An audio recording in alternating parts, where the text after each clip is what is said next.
Welcome back, friends, to another Dissidia Final Fantasy Opera Omnia video. Lids87 here, and today I am bringing you guys another Are They Worth It video, a series where I talk about character or characters on a banner to see if they are worth your precious tickets and or gems. Before I get into it though, friends, please remember to hit that like and subscribe button. Okay, so on October 19th, UTC time, we will be getting Dastardly Dominus, which is the Emperor's Lost Chapter. And something to keep in mind is that we are still a part of the fall campaign, so the first multi-draw for his banner will be for free. So you could potentially pick up his gear, or you could potentially pick up Kefka's Burst for free. Now, also keep in mind that the Emperor's limited time costume will be coming back. So I'm thinking about buying this thing. I'm not gonna lie, because it's a pretty cool looking costume, truthfully. So I like it, me personally. So I will see if I do happen to get this thing. All right, so again, like I just mentioned, the Emperor, it's his lost chapter. He will be getting an LD weapon, and Kefka will be featured on here in the form of Kefka's Burst, and we also have Furion and Gilgamesh that will be synergy characters. All right, guys, let's go ahead and take a look at the Emperor and see what he will be bringing to the table. So the Emperor is making a comeback with a brand new toy in the form of an LD weapon at his disposal. Now, the Emperor is a magic attacker that heavily relies on his debuffs. That's where a lot of his damage is going to be coming from. So the Emperor, he is not complex at all. He doesn't have, you don't have to be like a math major to use the Emperor. You press buttons, you apply debuffs, which then go into traps that trigger traps. That's it, plain and simple. But I do want to quickly go over those traps, those debuffs, if you are not familiar with the Emperor. So anybody else that wants to go straight to the LD weapon, there will be timestamps down below in the comments. Again, if you do want to skip all this stuff, if you're already familiar with the Emperor. So his very first debuff trap, it's called Beckoning Blast, which he inflicts with Beckoning Blast and Flare combo, his first ability. And what this does is for the target for one turn, this will decrease that target's defense by 10%, and this will trigger a trap called Beckoning Blast upon expiration. And this is a single target trap, so single target Brave hits followed by an HP attack, and this will refund Brave based on how much HP damage was dealt, and this will also inflict a speed down by 20% on that target. His second debuff, Thunder Crest, which he inflicts with Thunder Crest and Stygian Swell, it is on the target for 2 turns, a negative 10% to defense down, and this will trigger the trap Thunder Crest upon expiration, which is AoE Brave hits followed by single target HP attack with HP Splash. This will also refund Brave based on how much HP damage was dealt. And his final debuff trap is Dreary Cell, which he inflicts with his EX ability, Dreary Cell and Starfall.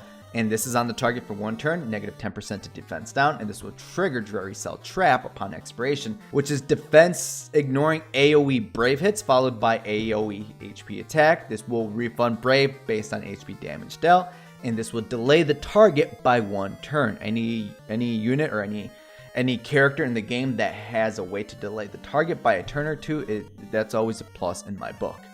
So some things to keep in mind with the Emperor. If there is already a debuff trap on the enemy, for example, like Beckoning Blast from his first ability, and you happen to use his first ability again, so what this will do, this will trigger that debuff's trap, but it will not re-inflict the debuff. So this comes more into line with his second debuff, Thunder Crest, because that one has a 2-turn expiration. So for example, if that goes down to 1 turn, use his second ability, it will trigger the trap, but it will not re-inflict this. So you don't have to wait an additional 2 turns for that debuff. And his EX ability will trigger all debuff traps currently active on the target. So his Beckoning Blast, his Thunder Crest, and if Dreary Cell is still active, he will trigger all of them, but he will override all the debuff traps with a 1-turn expiration debuff for all of them. So his Thunder Crest will not be at 2 turns, it will be at 1-turn expiration.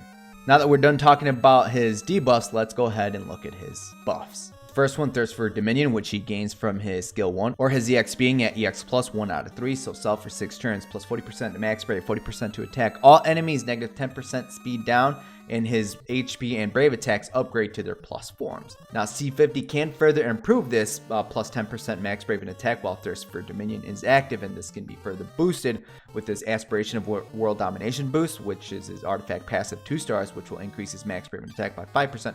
While Thirst for Dominion is active, so this can total up to 15% to max Brave and attack, and stack this with attack 108s or max Brave, depending on what RNG decides to give you. And his second buff he actually gains while his base EX weapon non-realized at EX 2 out of 3. He gains access to Hell Power for 6 turns, plus 30% to Max Brave, and additional negative 10% speed down to all the enemies. So EX Plus recommendation, if you do have his LD weapon, EX Plus recommendation, at least EX Plus 1 out of 3. At least, of course you want to invest as much as you can into him, but at least 1 out of 3, because at 0 out of 3, Dreary Cell and Starfall, his EX ability, more damage and Stolen Overflow. EX Plus 1 out of 3, Dreary Cell and Starfall inflicts traps on all the enemies. This is the important part, because if you're not at EX Plus 1 out of 3, use his EX ability, the traps are inflicted only on one target. This will extend the debuffs, so all 3 debuffs, he inflicts all 3 of his debuffs with his EX ability onto all the enemies. This is, in my opinion, the most important part. Duracell and Starfall will now grants Thirst for Dominion, his buff, and also at the start of the quest, he will gain access to Thirst of Dominion and Hell Power. Now, of course, if you can invest more into him, I highly recommend you do so, because at 2 out of 3, he gains access to 40% Max Brave and Attack. He gains access to his Brave Attack plus HP Attack plus becomes their plus forms while Thirst of Dominion is active. But I was talking about his LD, because his LD has a better upgraded Brave plus HP Attack plus, but we will talk about that as soon as we talk about the LD weapon. And at EX Plus 3 out of 3, Jury Stone, Starfall, and Traps, more Brave hits, more Overflow, aka more damage. And if you do happen to max out his bonus sphere, you will gain access to an E-type bonus sphere, which the wielder, after they inflict a debuff, this will raise said wielder's attack by 6 turns, which Emperor is all about. And also Kefka is all about debuffs, just keep that in mind. Okay, so let's talk about Emperor's new toy, which grants him access to Hellish Gale. Now, Hellish Gale will trigger all of his traps, Thundercrest, Beckoning Blast, and Dreary Cell, without the debuffs actually being active. Uses Hellish Gale, all the traps are active, massive amounts of damage, including the delay from Dreary Cell, followed by LD ability doing additional more damage on top of the traps being triggered, and this will grant him a new buff called Subjugation Scheme. Now, what this does is for 12 turns, this will increase his attack by 20%, 80% to End Brave, 20% additional to Stolen Max Brave Overflow, and this will give him a Brave Regen effect by 40% of his End Brave. That's pretty cool, right? Okay, Lids, that doesn't seem that great. Besides the damage, there is more to this though. While Subjugation Scheme is active, his Brave and HP attack, either their plus or plus forms, become plus. Now what this will do, this will trigger a debuffs trap if it is inflicted on that enemy, followed by the Brave attack plus or HP attack plus damage.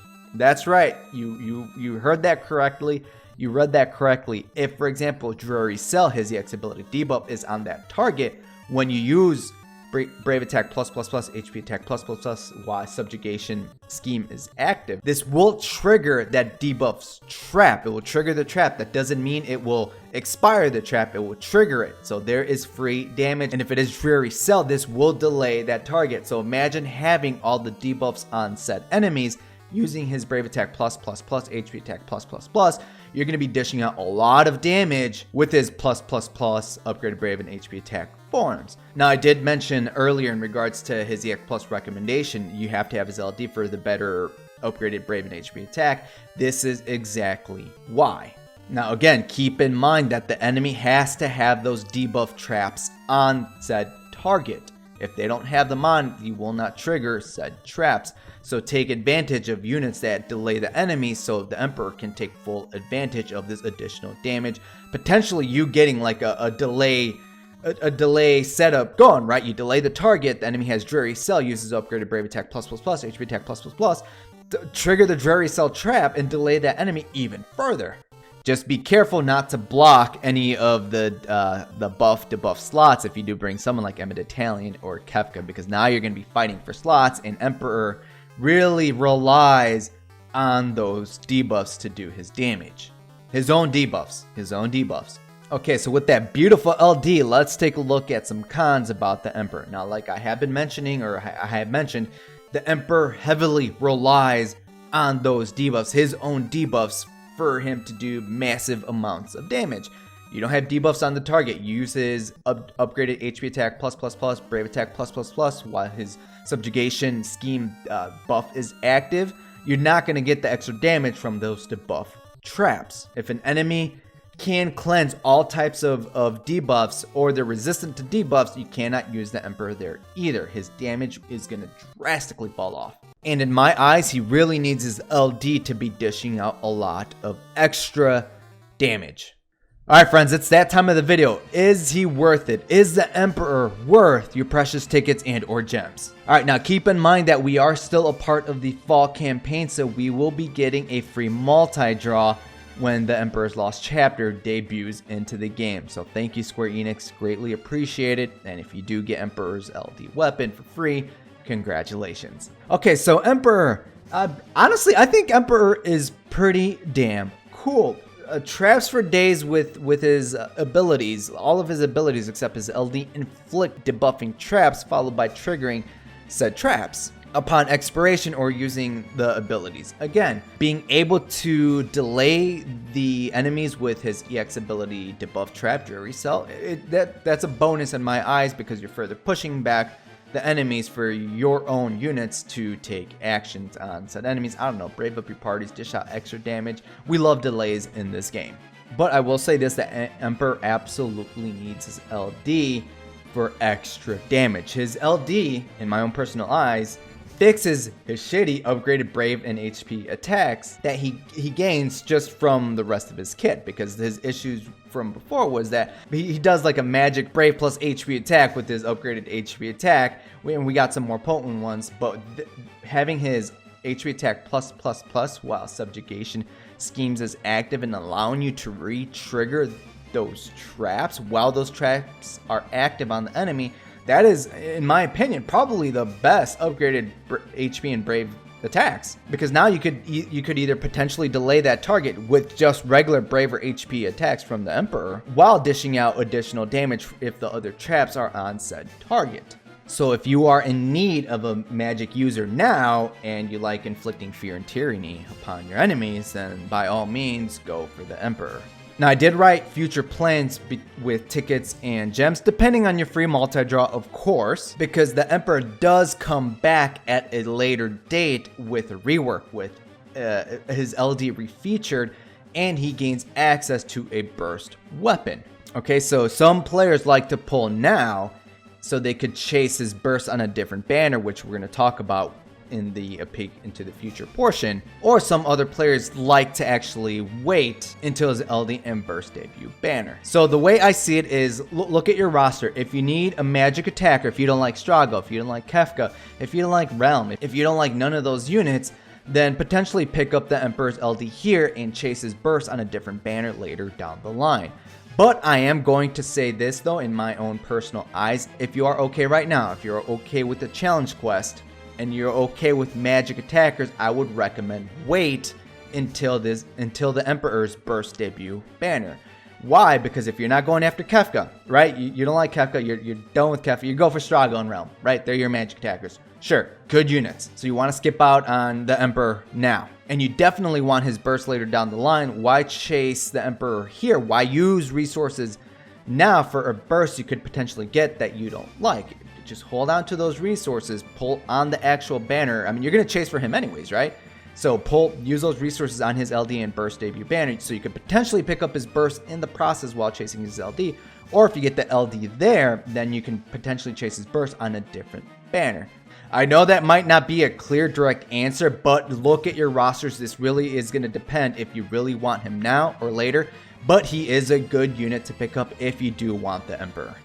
So let's take a peek into the future to see where his burst will debut if you are planning to chase for his burst weapon. Alright, so of course, aside from his Lost Chapter, his debut banners, which is the two big large ones on the left, one will feature his LD and burst weapon, and the other banner that runs at the same time will feature Celeste's LD weapon, which she's an excellent magic tank. So if you pick up his LD early, all these other banners are potentially where you could pick it up. We have the Aranea banner, which she could freaking break for days. We got El Nacho making a comeback, and Aerith will also be getting an LD later down the line. Me personally, I like the Aerith banner because that banner will be interesting, the one with Aerith on it, because on the JP side of the game, these types of banners, they're starting to come out now, where they feature every single EX in the game. So it's like we're back in the off-banner era.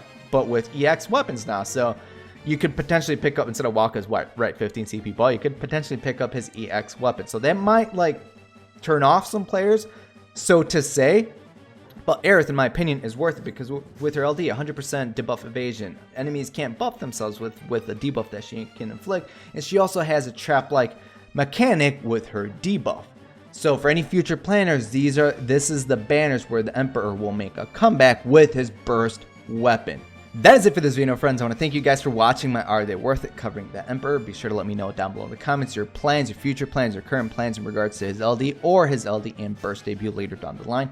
Me personally, aside from the free multi-draw, if I get his LD now, awesome. I do want to chase his LD now to pick up his burst on a different banner. I do have tickets that I have to use before I cap out on my tickets, so I will be throwing like 150 tickets on the banner in hopes to get his LD weapon. I did get Kefka's burst weapon while chasing Kefka's LD weapon, so if I do happen to get a duplicate burst, I'm fine with that. Sell it for the burst tokens, use it for someone else's burst like Kuja's, Lightning's, Cloud, Sephiroth, any of those units for me personally.